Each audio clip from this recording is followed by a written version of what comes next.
¿Estás siendo fiel y estás encontrando la gracia de Dios en medio de cualquier etapa que estés atravesando en este momento? A medida que miras hacia el futuro, ¿puedes mirar al futuro sin temor, sabiendo que Dios va a ser suficiente para ti en cada etapa de tu vida? Estás escuchando Aviva Nuestros Corazones con Nancy de Moss Wolgemuth en la voz de Patricia de Saladín.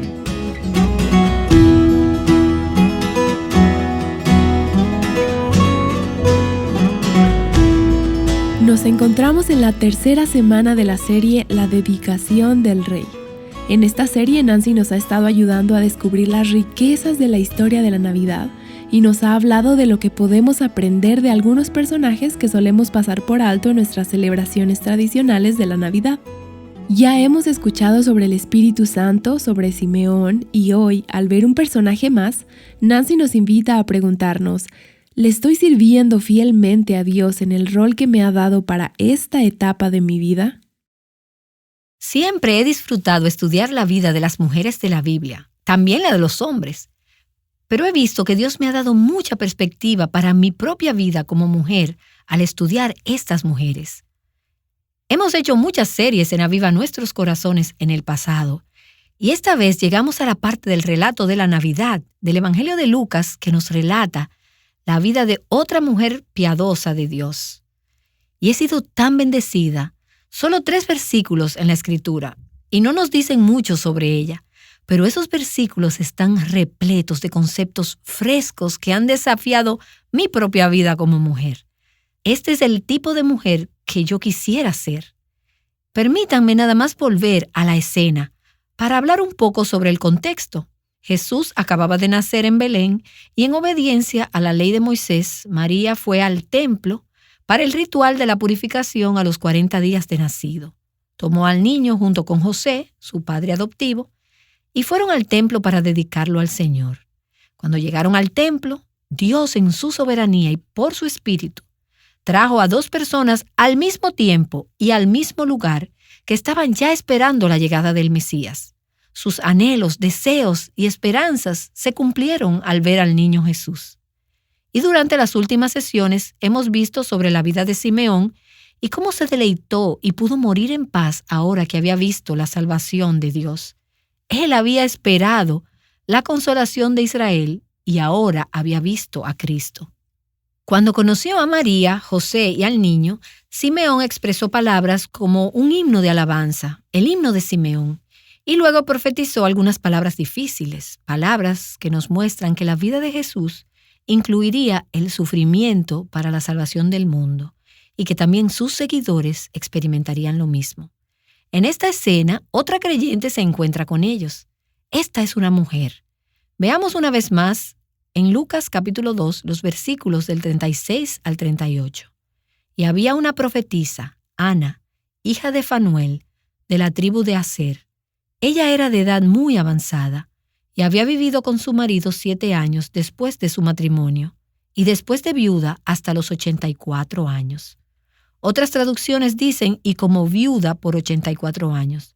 Nunca se alejaba del templo sirviendo noche y día con ayunos y oraciones. Y llegando ella en ese preciso momento daba gracias a Dios y hablaba a Él de todos los que esperaban la redención de Jerusalén. En este templo ocurrían muchas actividades al mismo tiempo. Muchas ocupaciones, mucho bullicio, sacrificios, leprosos que atender, gente involucrada en ritos de la purificación, personas trayendo sus ofrendas, etc. También estaba el atrio de las mujeres y el portal al final de ese atrio, el portal de Nicanor, justo a la entrada hacia la parte del templo que era permitida solo la entrada a los hombres. Sucedían muchas actividades al mismo tiempo. Mucho bullicio, sacrificios, compra y venta de animales para el sacrificio, en fin, y también mucho olor a sangre. Muchas cosas sucediendo allí. Pero nos centramos en ese pequeño grupo de personas que se han encontrado allí. El resto del mundo está dando vueltas por ahí, sin tener ni idea de lo que está pasando. ¿No es esa la manera como mucha gente va a la iglesia? Mucho bullicio, dando vueltas, hablando un montón de cosas, haciendo sus obras religiosas, pero ni idea de lo que realmente está pasando allí. No se dan cuenta de que Dios está allí en medio de su pueblo. No se aperciben de ello. Sin embargo, allí hay un grupo de personas cuyos corazones están en sintonía. Ellos saben lo que está pasando. Dios en su providencia dirige esta escena. María y José y el bebé están ahí. Y Simeón y Ana son llevados al templo al mismo tiempo que María y José entran al templo con el bebé. No podríamos haber planeado esto de mejor forma. No podríamos haber provocado que esto ocurriera, aparte de Dios, por su Espíritu, quien estaba atrayéndolos a todos en ese momento. Trae un hombre y a una mujer para dar testimonio del hecho de que el Mesías ha nacido. Tanto Simeón como Ana profetizan, y es parte del cumplimiento de la profecía que vemos en Joel, capítulo 2, en los versículos 28 y 29, que dice: «Y sucederá que después de esto derramaré mi espíritu sobre toda carne, y vuestros hijos y vuestras hijas profetizarán», Simeón y Ana. «Vuestros ancianos soñarán sueños, vuestros jóvenes verán visiones, y aún sobre los siervos y las siervas derramaré mi espíritu en esos días». Ahora bien, no vamos a ver el pleno cumplimiento de la profecía hasta que Cristo vuelva. Pero en la primera venida de Cristo, en la encarnación, vimos el cumplimiento parcial de esta, ya que el Espíritu de Dios se derramó sobre sus siervos, hombres y mujeres, para proclamar quién era Cristo y lo que Él vino a hacer. Al igual que Simeón, a quien hemos visto en las últimas sesiones, lo único que sabemos acerca de Ana es lo que se encuentra en este pasaje. Esta es la única referencia de ella en la Biblia, solo 3 versículos, pero tan ricos. El nombre de Ana significa gracia o llena de gracia. Es el mismo nombre de la Ana que leemos en el Antiguo Testamento, de Ana, la madre de Samuel. Gracia o llena de gracia. Particularmente me gusta ese nombre porque Nancy también significa la misma cosa. Proviene de la misma palabra gracia o una con gracia. Yo sé que quiero ser una mujer llena de gracia. Sin duda, he sido recipiente de la gracia abundante y desbordante de Dios. Cuando tú como mujer eres la receptora de la gracia de Dios, te hará una mujer llena de gracia. Vemos que Ana era un recipiente de la gracia de Dios, pero también expresaba la gracia de Dios por ser una mujer llena de gracia. Esa palabra concuerda con lo que leemos acerca de Ana, sobre su vida y su carácter en este pasaje. Nos han dicho que ella era hija de Fanuel. A veces podríamos decir, vale la pena destacar estos detalles. Cuando leo las Escrituras, soy de la opinión de que si está en la Biblia, es un detalle que Dios inspiró por alguna razón. Puede que no sepa la razón, pero no hay detalle que sea insignificante en la Biblia.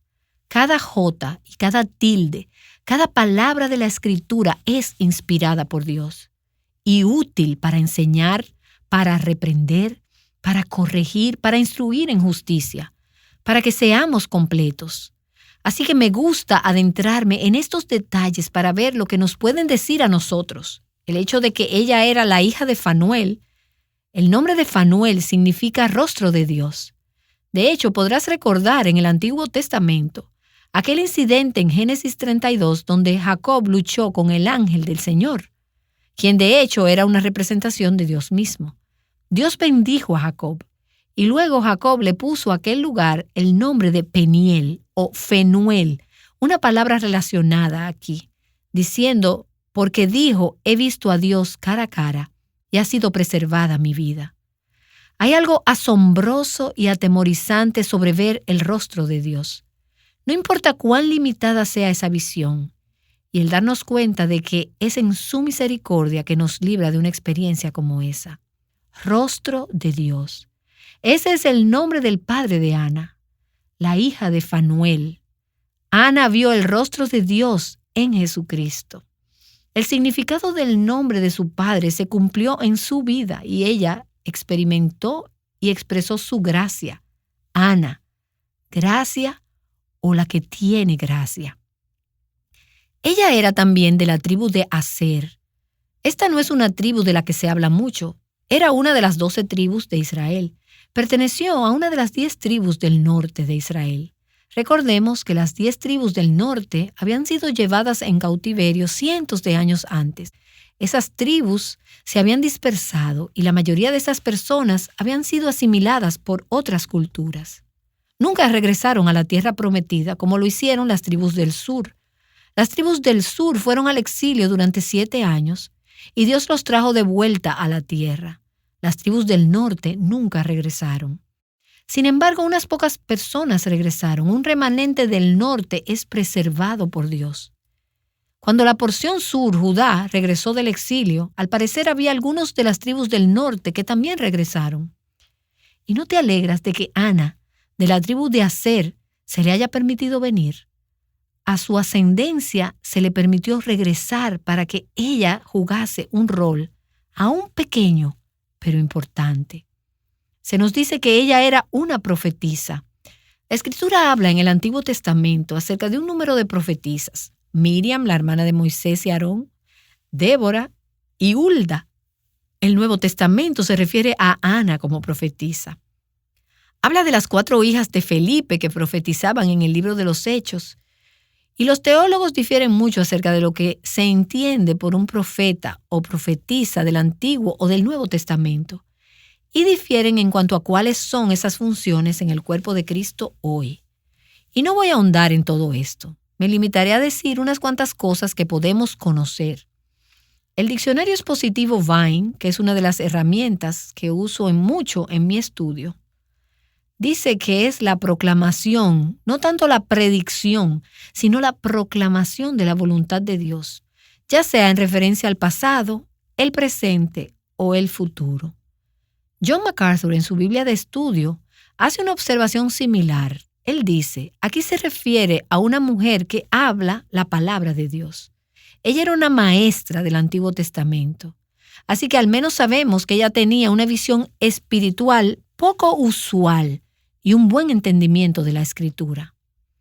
¿Y de dónde viene esto? De Dios, del Espíritu Santo. La mente natural no puede entender las cosas de Dios. El Espíritu de Dios había iluminado su mente y le había dado entendimiento y había proclamado esa verdad a los demás. Ella enseñaba la palabra de Dios, probablemente a otras mujeres o en conversaciones individuales con personas con las que tenía contacto. Este don espiritual de profecía, lo que sea que signifique o como quiera que se aplique en aquellos tiempos o ahora, y como ocurre con cualquier otro don espiritual, es dado por la capacitación del Espíritu Santo. Es el Espíritu Santo de Dios que nos permite entender su palabra y nos capacita para hablarla y declararla a los demás. El propósito de este don, al igual que con otros dones espirituales que se nos dan en el cuerpo de Cristo, es para el beneficio de los demás creyentes, para la edificación de los demás en el cuerpo de Cristo. Y Pablo habla específicamente de este don de profecía en 1 Corintios, capítulo 14, versículo 3. Él dice, pero el que profetiza habla a los hombres para edificación, exhortación y consolación. Ciertamente Ana utilizó este don de profecía de esta manera. Así se nos dice que ella era una profetisa y luego se nos dice que ella era de edad avanzada. Pero, ¿qué tan avanzada en años era? Sabemos que ella había estado casada durante 7 años. El versículo nos lo dice. Entonces dice la Escritura, en la traducción que estoy usando, que ella había vivido después de viuda hasta los 84. Otras traducciones, y yo no soy una erudita o experta en esto, pero basada en otros estudios que he hecho, dicen que ella había sido viuda por 84 años después de la muerte de su esposo. Por lo tanto, no está claro a ciencia cierta si en realidad era de 84 años de edad o si había sido viuda desde hace muchos años, de uno u otro modo. Lo más probable era que había sido una viuda por 84 años. Si esto último es cierto, ella se habría casado probablemente muy jovencita. En esa cultura fácilmente pudo haberse casado probablemente a los 12 o 13 años de edad. Luego tuvo 7 años de matrimonio hasta que su marido murió. Así que ella habría estado en su última etapa de adolescencia. Tendría no más de 20 años cuando murió su esposo. Entonces habría sido una viuda por 84 años. Hagan sus cálculos. La edad de esta mujer entonces rondaría por los 103 o 104 años de edad. O pudo haber tenido 84 años, si preferimos otra traducción. Ella por lo menos tenía 84 años. Y pudo haber tenido 103, 104 o más. La traducción literal aquí, donde se dice que era de avanzada edad, dice que estaba muy vieja en muchos días. Ella era una mujer mayor, era una anciana, y no creo que le hubiera importado escucharnos decir eso. Es interesante ver cómo muchas personas mayores, los creyentes ancianos, figuran de manera prominente en el relato de Lucas, alrededor de los acontecimientos que rodearon al nacimiento de Cristo, la encarnación. También vemos a Elizabeth y a Zacarías, los padres de Juan el Bautista, quienes no tenían edad para la maternidad, sino que eran adultos mayores. En Lucas capítulo 1, versículo 7 los describe como de edad avanzada. Por otro lado, Simeón, de quien hemos hablado. La Escritura no dice que él era viejo, pero lo más probable es que lo era. Al parecer estaba cerca de la muerte, al final de su vida. Y luego Ana, de quien se nos dijo que era de edad muy avanzada. Es interesante que estos 4 creyentes, quienes realmente eran creyentes del Antiguo Testamento, haciendo un puente con el Nuevo, se encontraban entre los más receptivos a la llegada de Cristo. Eran los únicos que no solo eran receptivos, sino que eran perceptivos. Ellos reconocieron a Cristo. Yo veo en Elizabeth y en Ana a 2 mujeres de edad avanzada que son modelos para nosotras como mujeres. Conocemos nuestra cultura. Solo tenemos que ver las revistas, las propagandas. Y no se estima a la ancianidad, ¿verdad? Solo se aprecia la juventud. Tienes que ser joven, o trabajar duro y pagar mucho dinero para lucir joven. Y se pone cada vez más difícil, y algunas de nosotras podemos dar testimonio de eso. Pero el mundo no valora la sabiduría que viene con la edad o con la madurez.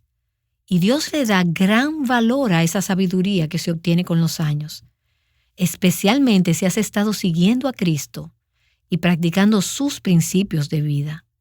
Quisiera recordar a aquellas de nosotras que somos más jóvenes y aquellas que son mayores, tú decides en cuál grupo estás, que las mujeres mayores pueden tener una gran sabiduría espiritual, un gran impacto y una abundancia de frutos.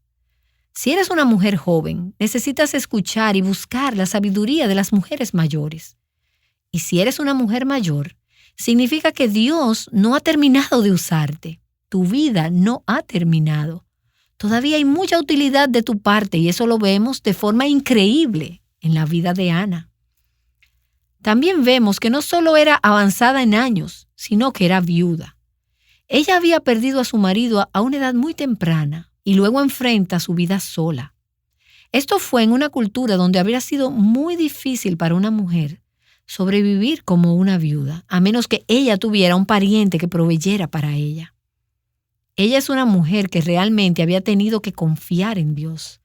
Había pasado por muchas cosas. Ella conocía la soledad. Ella sabía lo que era estar sola y quizás hasta destituida en algunos momentos de su vida. No sabemos los detalles. Sus padres habían muerto, sin duda, a estas alturas. Ella tenía 103 o 104 años de edad. Ciertamente sus padres ya habían muerto. Estaba sola en el mundo, humanamente hablando.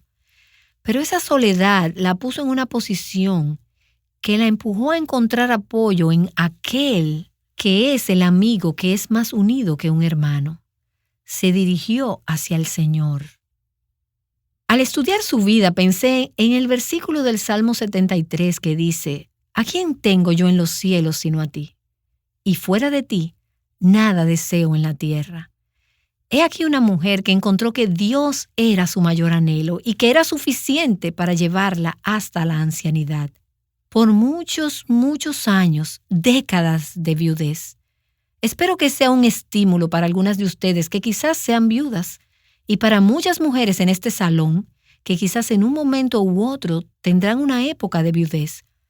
Dios es el Dios que te puede sostener en toda etapa de la vida. Una de las cosas que me gustan de Ana es que era una mujer que fue fiel al Señor en cada etapa de la vida. Cada etapa de la vida tenía para ella, como para nosotras, sus diferentes responsabilidades y retos. Ella fue fiel en cada una de ellas y encontró que Dios fue suficiente en cada una de esas etapas de la vida. En realidad, hay 3 etapas de la vida de Ana que se mencionan en estos versículos. No se nos da mucho detalle sobre estas etapas, pero se alude a ellas. En primer lugar, ella tuvo que pasar por un periodo de tiempo de soltería. Dice que fue virgen hasta que se casó. Así que aquí vemos una mujer que encontró la gracia de Dios, a diferencia de muchas mujeres solteras de hoy que son sexualmente activas, que están violando los principios de Dios sin pensar en ello. Incluso dentro de la iglesia vemos que esto ocurre. He aquí una mujer que era virgen hasta que se casó. Se necesita la gracia de Dios para hacer eso. Se necesita la gracia de Dios para ser fieles a Dios en esa etapa de soltería. Luego le llegó el momento de ser una esposa. De nuevo, solo vivió 7 años como esposa, pero dice que vivió con su marido 7 años hasta que se quedó viuda. He aquí una mujer que fue fiel hasta que la muerte los separó. No nos dice cómo vivió como esposa, qué clase de esposa era, pero viendo qué tipo de mujer fue cuando fue una mujer mayor, creo que podemos especular que ella era una mujer que fue fiel como esposa. Sin duda, ella creció espiritualmente en esos años, pero fue una mujer que vivió con su marido hasta que quedó viuda. Ella fue fiel en esta etapa del matrimonio siendo una esposa. Y luego, en lo que para ella fue la etapa más larga de su vida, como una viuda de 84 años. Tal vez vivió en dependencia del Señor. Ella le sirvió todo el camino hasta llegar a la meta. He aquí una mujer que, como veremos en las próximas sesiones, no se aisló, ella no se amargó, ella no se convirtió en una mujer cascarrabias y malhumorada. Ella no desperdició su vida yendo de arriba para abajo. Ella vivió una vida con propósito, fructífera, centrada en Dios, como mujer soltera, como esposa y como viuda. Y como resultado de ello, su vida ha tenido un impacto en muchas generaciones. Incluso, ¿no te alegras en nuestras vidas hoy en día? Yo no sé en qué etapa de la vida puedas estar en este momento, casada o en cualquier otra etapa. Tenemos en la audiencia mujeres que se encuentran en muchas épocas de la vida, de menor a mayor, en diferentes estados civiles, en unas etapas diferentes, en su trabajo, en su casa, en las diferentes etapas que Dios nos ha llamado a estar. Y la pregunta es, ¿estás siendo fiel? ¿Y estás encontrando la gracia de Dios en medio de cualquier etapa que estés atravesando en este momento? A medida que miras hacia el futuro, ¿puedes mirar al futuro sin temor, sabiendo que Dios va a ser suficiente para ti en cada etapa de tu vida? ¿No te reta? Como a mí cuando pienso en la vida de Ana, el saber que si eres fiel a Dios y si encuentras que su gracia es suficiente en cualquier etapa de la vida, donde quiera que te ponga, ¿no te reta saber que tu vida puede ser fructífera y que puedes impactar otras vidas, quizás hasta otras generaciones por venir? No subestimes la importancia de tu fidelidad a Dios en esta etapa de tu vida. Tú puedes pensar, mi vida es oscura, no está tocando a nadie. Estoy en casa con mis 3 niños pequeños durante todo el día tras día. Mi vida no está tocando a nadie. Ana pudo haber pensado eso por muchos años. Mi vida no está tocando a nadie. He aquí esta viuda sola, pero sin embargo vemos como su vida nos está tocando hoy en día por la providencia de Dios. Su testimonio se ha preservado para nosotros.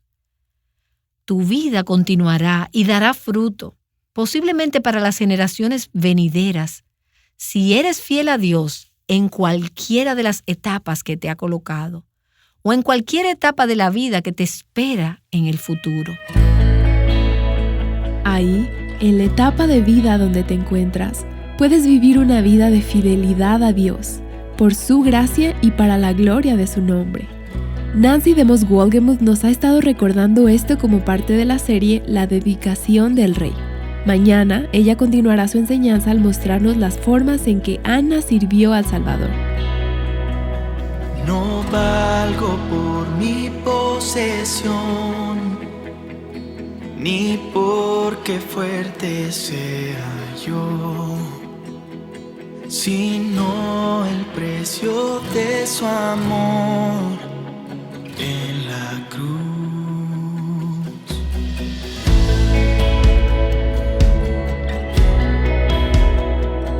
No valgo por ser muy capaz, ni por perder ni por ganar, sino en la sangre que vertió en la cruz.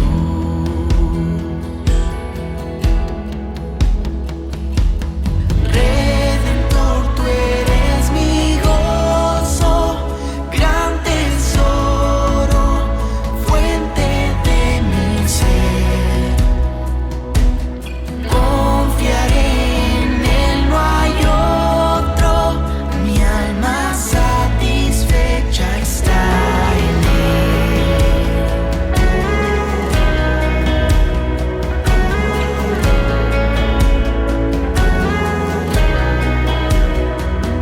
La fama y juventud se irán como la flor que hoy no está, mas vida eterna tú nos das en la cruz. Yo no me jactaré en saber, ni en opulencia ni en poder, mas yo me jactaré en Jesús y en la cruz. Redentor, tú eres mi gozo, gran tesoro, fuente de mi ser. Confiaré en él, no hay otro, mi alma satisfecha está. Redentor, tú eres. Viviendo juntas la belleza del Evangelio, Aviva Nuestros Corazones es un ministerio de alcance de Revive Our Hearts.